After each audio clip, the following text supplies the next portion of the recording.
안녕하세요. 송쌤의 영재놀이터의 송쌤입니다. 코로나19의 장기화로 직격탄을 맞은 교육계는 원격 수업으로 빠르게 전환할 수밖에 없었습니다. 유아교육도 예외는 아니었지요. 다행히 유아 대상의 다양한 원격 놀이 자료 및 에듀테크 자료가 개발, 보급되면서 이제는 스마트폰이나 태블릿 PC를 이용한 유아교육도 많이 보편화되었습니다. 하지만 이러한 유아기의 스마트 기기 사용은 자칫 중독과 충동성, 공격성을 보일 수 있다는 부작용도 존재합니다. 이에 오늘의 사랑방에서는 유아의 스마트폰 사용이 줄 수 있는 긍부정적 영향 및 스마트폰 과의존의 원인에 대한 이야기를 나누어 보도록 하겠습니다. 자, 그럼 지금부터 저와 함께 오늘의 사랑방으로 들어가 보실까요?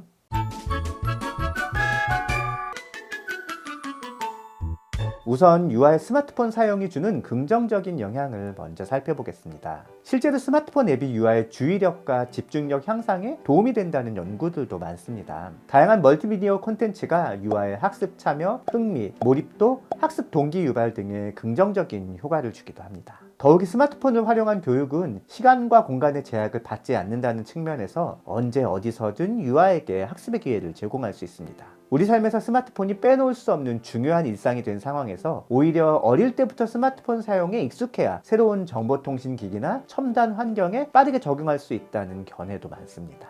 하지만 유아기의 스마트폰을 과도하게 사용할 경우 오히려 오프라인 자극에 대한 집중력이나 자기조절력이 저하되어 삶 및 정서 발달에 부정적인 영향을 미칠 수 있다는 견해도 높습니다. 뇌가 충분하게 발달하지 못한 상황에서 스마트폰을 통한 영상 자극이 반복적으로 장시간 노출될 경우 뇌 발달이 저하될 수 있다는 지적도 있지요. 언어 및 정서, 사회성과 같은 요소들은 면대면의 상호작용을 통해 발달하는데 사용자에게 일방향성의 자극을 주로 제공하는 스마트폰의 특성으로 인해 이러한 요소들의 발달이 장애 요인으로 작용할 가능성도 높습니다. 이러한 장단점이 존재하기 때문에 무조건적인 스마트폰 사용의 금지보다는 긍정적인 효과를 증가시키면서 부정적인 측면은 감소시킬 수 있는 합리적 사용이 중요하겠습니다.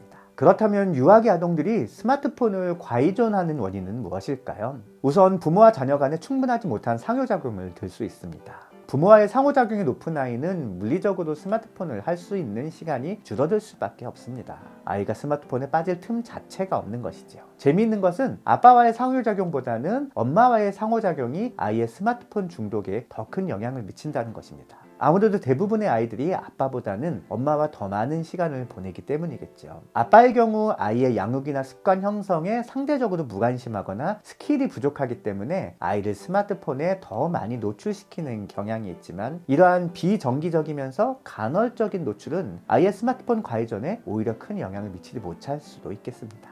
부모의 무계획적인 중재도 문제입니다. 미디어 중재는 가정 내에서 미디어 이용과 관련하여 발생하는 부모 자녀 간 상호작용을 포괄하는 행위를 뜻하는데요. 제한적 중재, 적극적 중재, 공동 사용의 세 가지로 유형화할 수 있습니다. 제한적 중재는 자녀의 스마트폰 사용 시간이나 이용 가능한 콘텐츠, 앱 등을 제한하는 것을 뜻합니다. 자녀의 스마트폰에 이용을 제한하는 소프트웨어를 설치하기도 하지요. 이를 통해 자녀의 스마트폰 이용을 통제하고 유해 콘텐츠로부터 자녀를 보호할 수 있습니다. 적극적 중재는 미디어의 적절한 이용에 대한 자녀와의 커뮤니케이션을 통해 스스로 선별적인 이용을 할 수 있도록 유도하는 것을 뜻합니다. 중재가 효과를 보이기까지는 자녀와 부모의 상황에 따라 다소 시간이 걸릴 수 있으나 스스로 부정적인 영향을 내면화한 만큼 지속성은 매우 크다 할 수 있습니다. 공동 사용은 특별한 설명이나 간섭 없이 부모와 자녀가 함께 미디어를 이용하는 것을 뜻합니다. 보통 부모가 스마트폰에 대해 특별한 반감이 없는 경우 자녀와 함께 영상을 보거나 게임을 하는 식의 공동 사용이 이루어지고 있습니다.